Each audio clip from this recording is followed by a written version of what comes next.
aktivitasnya itu direpresentasikan oleh garis, ya.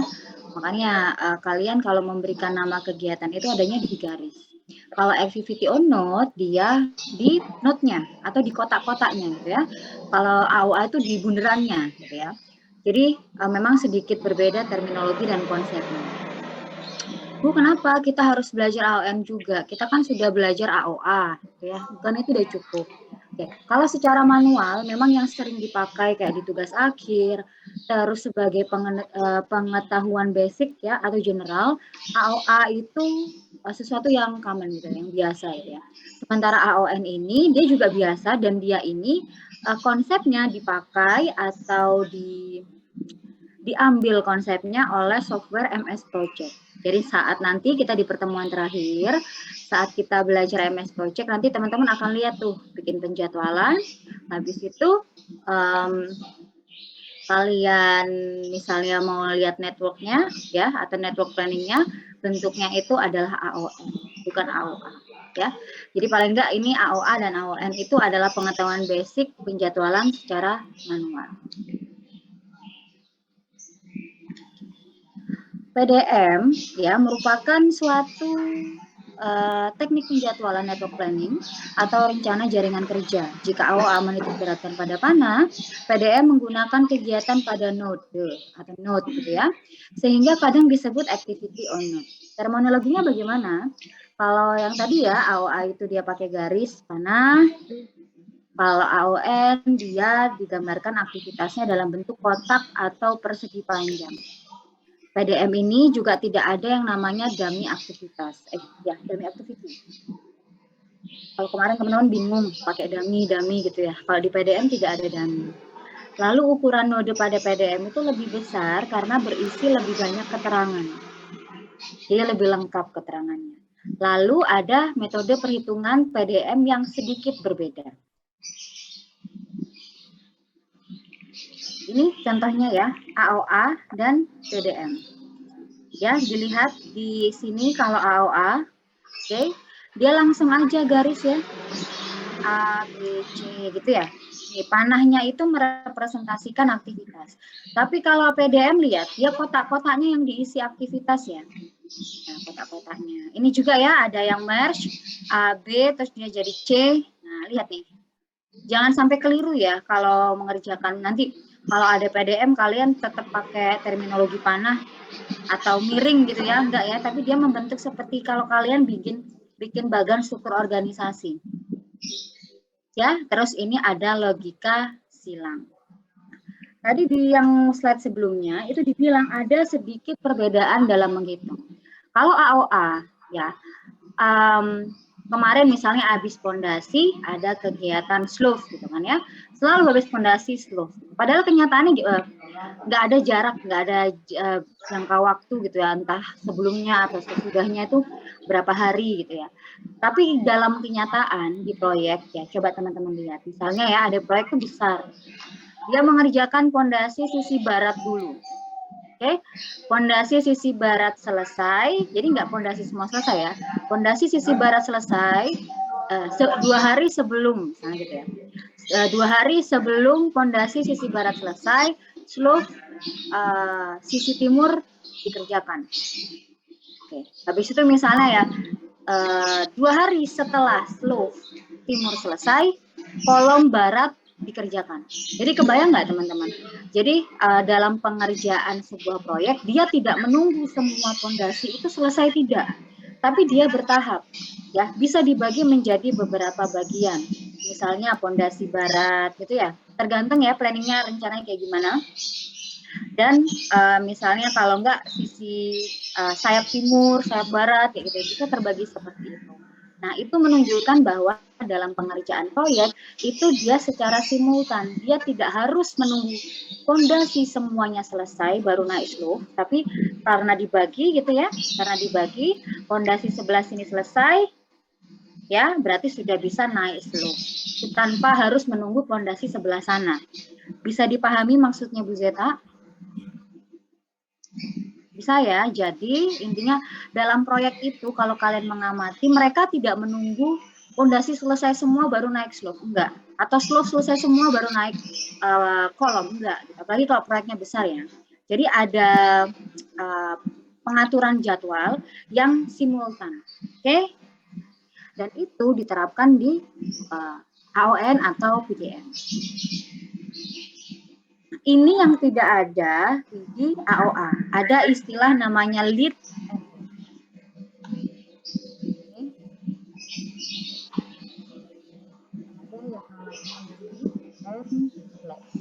ya. Kalau dari definisinya di sini, lead adalah ketika aktivitas pertama masih berjalan dan aktivitas kedua dimulai. Ini yang dinamakan lead. Sementara lag, ketika aktivitas pertama selesai, masih ada waktu tunggu sebelum aktivitas kedua dimulai. Oke? Dan di sini ada 4 istilah atau 4 hubungan antar aktivitas ya. Yang pertama itu ada FS, lalu ada SS, ada SF, dan FS. FS itu apa? FS itu finish to start. Kalau FS finish to start, kira-kira SS apa? Kira-kira SS? Start to start. Start to start ya. Nah, oke. Kalau SF berarti? Start to finish. Start to finish. Start to finish. To fin ya. Kalau FF berarti? Finish to finish. Nah, ini ada hubungan antar aktivitas. Di sini ada 4. Ya, ada 4 hubungan antar aktivitas. Ya, ada finish to start. Contohnya finish to start apa? Setelah kegiatan pondasi finish, kegiatan slope dimulai. Oke, kalau start to start bagaimana? Kegiatan slope sisi A dimulai bersamaan dengan kegiatan slope di sisi B. Ya, start to finish gimana? Ini kebalikan finish to start ya, tapi sangat jarang dipakai karena pasti kan kalau kegiatan itu finish to start lah ya, paling enggak. Kalau start to start kan harusnya dia dibalik tuh, predecessor sama suksesornya dibalik gitu ya. Tapi ada ya pilihannya di MS Project maupun di PDF ini namanya start to finish. Kalau slope sisi C dimulai, misal gitu ya. Slope sisi C dimulai, fondasi sisi B harus sudah selesai. Kayak gitu. Ya. Lalu ada juga finish to finish, misalnya slope sisi C harus bersamaan selesainya dengan kolom sisi B. Oke, dari definisi ini ada yang dibingungin nggak? Finish to start, start to start. Ada yang dibingungin? Oh, Bu, saya ingin bertanya, mungkin bisa diulang yang FS sama SS? Oke, kalau finish to start berarti kalau kita kan urutannya ya, ini ada pondasi, terus ada slope kan gitu ya. Nah, kalau misalnya hubungan FS berarti finish to start ya. Oke, finish to start letaknya di mana? Kalau kamu mau ngasih informasi finish to start, misalnya di sini ada predecessor gitu ya. Oke, misalnya sini nggak ada. Slope ini adalah pondasi, misalnya ya, FS. Oke, pondasi FS. Dia predecessornya seperti itu. Nah, oke. Maka kalau seperti ini, penjelasannya gimana? Slope dimulai setelah kegiatan pondasi selesai. Oke, posisinya di sini ya. Ya, posisinya ada di sini. Hubungan antar aktivitasnya. Pondasi FS. Berarti setelah slope dimulai atau setelah kegiatan pondasi selesai, slope dimulai. Oke, kalau SF gimana? Nah, ini agak ini ya, apa namanya? Start finish gitu ya. Misalnya ya kegiatan cukup ya di sini. Sekarang kita ke SF ya. Start to finish. Misalnya di sini ada slope sisi A, terus ini misalnya di sini ada kolom.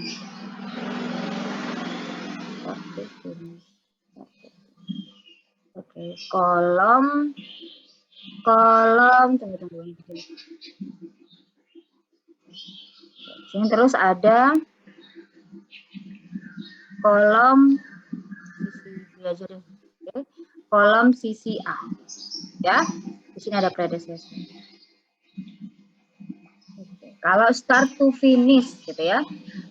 Kita bikin predecesornya slope ini adalah kolom sisi A. Sisi A, SF. Berarti apa? Maksudnya, slope sisi B ya diselesaikan, harus sudah selesai. Satu finish. Slope sisi B ya diselesaikan saat kolom sisi A itu start. Tahu nggak? Start to finish. Kalau tadi kan finish to start tuh. Finish to start. Berarti harusnya saat pondasi finish, kegiatan berikutnya dimulai. Tapi kalau ini kebalik ya. Dia bilang, oke, saat kolom sisi A itu start, ya, kolom sisi B itu harus sudah finish.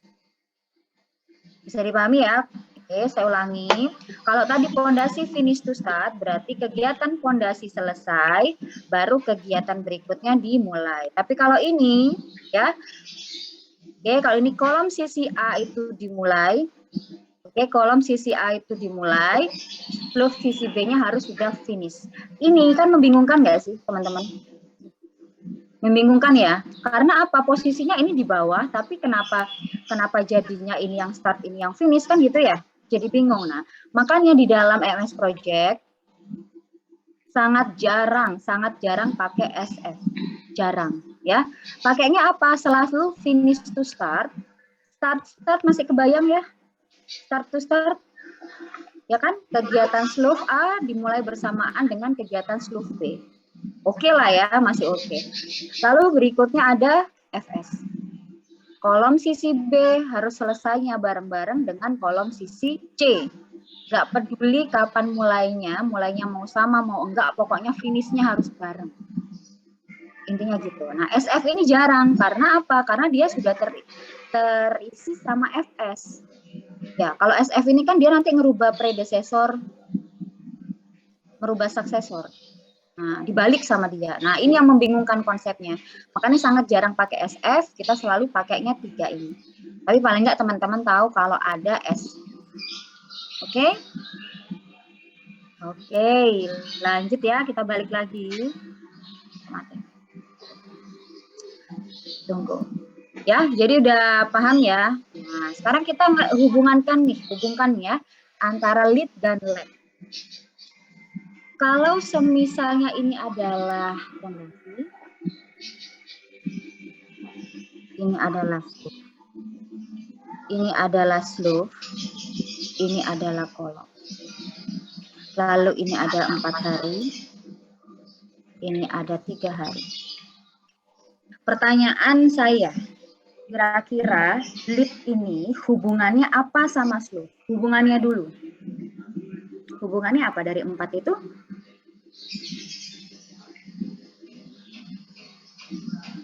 FS. Kira-kira hubungannya apa? Maksudnya hubungan itu yang predecessor dan successor itu. Kita ngomongnya ini, kita sekarang samakan asumsi ya. Kalau kayak saya tanya hubungannya apa, merujuk ke sini ya. Merujuk ke 4 ini. Menurut teman-teman hubungannya apa? Yang lead, fondasi dan slope kira-kira hubungannya apa? Hubungannya kalau yang lead ini fondasi dan slope-nya itu finish to start. Oke, finish to start. Benar, finish to start. Tapi finish to start itu ya, kalau misalnya kamu cuma ngomong itu adalah finish to start, dia itu mulainya di sini, Mas. Ya, harusnya slope itu dimulainya di sini. Kelihatannya gambar kuningnya, teman-teman? Ya, nah ini finish to start. Nah, tapi dia maju. Kira-kira berarti plus atau minus? Finish to start plus atau minus? Plus. Minus, Bu. Minus. Betul jawab. Benar, minus. Jadi hubungannya lead ini adalah FS. Sorry, nggak kelihatan ya. Hubungannya adalah FS. Slope itu adalah FS pondasi Pondasi Fs minus berapa? Minus berapa? 1. Minus berapa? 3, Bu. 3 hari. Hari. Nah, cara bacanya gimana? 3 hari sebelum pondasi selesai, kegiatan slope dimulai. Oke? Oke ya. Nah, sekarang kita lihat leg. Oke, kita lihat leg. Ini ada slope, ada kolom. Kalau kayak gini hubungannya apa slope sama kolom? Kolom hubungannya apa sama slope? Predecesornya adalah Slope. slope. Hubungannya? Predecesornya kolom. Sekarang saya, oke, pelan-pelan. Kita takutnya teman-temannya agak bingung yang lain. Oke, predesesor kolom adalah, sebutin dulu kegiatan sebelumnya adalah Slope. slope. Hubungannya finish to start FS. finish to start, terus plus Plus 4 hari. job teman-teman. Oke, baik, paham ya teman-teman cara membacanya lead sama lag? Ya, nggak ada masalah ya. Oke, berarti nanti di MS Project ataupun di proyek itu sangat normal, ada plus minus sangat normal. Bahkan hitungannya itu ada yang mingguan, bahkan ada yang 2 minggu, ada yang 1 minggu, 3 minggu, 7 hari, itu normal ya. Jadi teman-teman jangan kaget, karena memang di proyek itu pengerjaannya simultan, dia nggak nunggu ini selesai baru enggak, tapi dia bertahap ya, simultan tadi. Oke ya, lead sama lag. Sebelum saya lanjut, ada yang ditanyakan?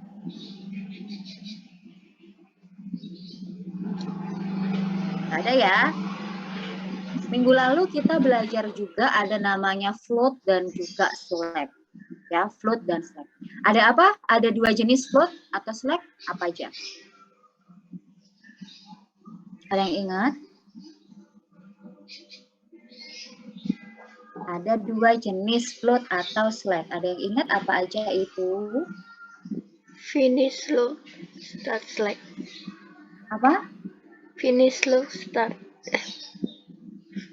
Bingung. Coba dilihat lagi catatannya. Floatnya namanya apa? Ada 2 float atau 2 slack. Apa Mbak float Devi? sama total float. Oke. Ada namanya free float dan total float. Oke. Free float dan total float. Jika case-nya ya seperti lead dan lag. Coba kalian lihat ya, ada 2 kegiatan. Lead dan lag. Tanpa menghitung, tanpa kita membuat network diagram. Kita ngira-ngira aja nih. Kira-kira ada nggak float atau slack yang terjadi antara lead atau lag? Ada nggak kira-kira? ada, Bu. Apa? Floatnya dulu. Float apa yang terjadi di antara lead dan lag? Lalu di mana? Di lead atau di lag?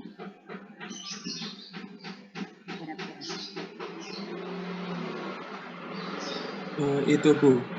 Free float terjadinya di lag karena pertambahan 4 hari. Good job Mas Riza ya. Yang ada adalah free float atau free slack. Adanya di mana? Di lag. Berarti gimana Mas Riza kalau kamu sebagai orang di lapangan gitu ya, kamu ngelihat slope kolom terus kamu punya free float, berarti kita boleh apa? Slope boleh? Kegiatan slope boleh? Mundur. Diundur begitu. Selain mau diundur, kegiatan slope bahasanya adalah boleh? Bunda. Selain ditunda, Terlambat. kegiatan slope Terpanjang. boleh terlambat. Terlambat. Kegiatan slope ya, penyelesaian kegiatan slope boleh terlambat sebanyak 4 hari. 4 hari. 4 hari. Ya, karena walaupun dia terlambat 4 hari, dia tidak akan mempengaruhi pekerjaan kolom. Oke, bisa dipahami nggak teman-teman dari sini? Ini tanpa kita menghitung ya, karena kalau kita hitung panjang network, ada apa namanya, akan tercampur sama kegiatan-kegiatan lain. Tadi pertanyaan Bu Zeta adalah cuma case ini aja. Ya jelas, kalau misalnya masih bingung, Bu kok bisa free float? Ya ingat, seperti penjelasan saya kemarin, ya Kalau free float itu hubungannya antara aku dan kamu, ya, antara satu dengan kegiatan satunya, atau mungkin satu sama dua kegiatan. Tapi kalau total float itu hubungannya aku dengan satu angkatan. Jadi kalau saya terlambat, saya mempengaruhi satu angkatan. Ya, karena tadi di sini Mas Riza benar ya, dia di sini, oh ya di sini case-nya cuma ada dua kegiatan, berarti antara aku dan kamu, jelas ini. Terus dilihat tuh, definisi free float itu apa? Ya, salah satunya definisinya adalah jumlah hari atau jumlah waktu di mana kita boleh terlambat. Oke. Dari sini ada yang ditanyakan dulu? Enggak ya? Beneran ya teman-teman yang lain gimana? Oke, insya Allah ya. Masih enak lah. Kita lanjut ya. Nah, tadi ya first flag. Ini juga lintasan kritis, teman-teman minggu lalu udah nyoba. Oke, sekarang kita, oh bentar, ini